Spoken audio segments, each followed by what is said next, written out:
اللہ ایسی ذات نہیں ہے کہ جس کو ہم ان آنکھوں سے دنیا میں یا آخرت میں دیکھ سکیں۔ بعض مسلمان برادران کا عقیدہ ہے کہ روز قیامت اللہ تعالیٰ کا لوگ مومنین خصوصاً دیدار کر سکیں گے، انہی آنکھوں سے اللہ تعالیٰ کو دیکھیں گے جن کے ذریعے ہم اس دنیا میں ایک دوسرے کو یا زمین اور آسمان کو، در دیوار کو دیکھتے ہیں۔ لیکن شیعہ عقائد جس کا سرچشمہ قرآن اور اہل بیت اطہار رسول اور اہل بیت رسول کے معتبر اور مستند روایات ہیں، جن کے عقائد کا سرچشمہ، اس کی روشنی میں اللہ تعالیٰ نہ اس دنیا میں نظر آ سکتا ہے نہ آخرت میں اس کا نظر آنا ممکن ہے، ممتنع ہے، محال ہے۔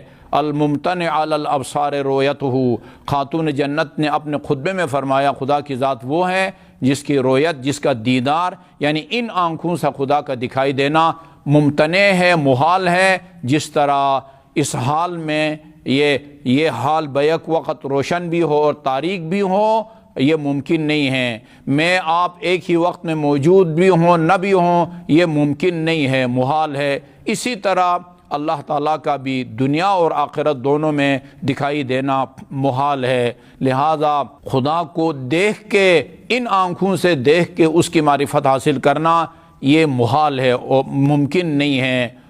اسی لیے اللہ تعالیٰ نے اپنے کلام پاک میں فرمایا لا تدرکہ الابصار، کوئی آنکھ اللہ تعالیٰ کو نہیں دیکھ سکتی۔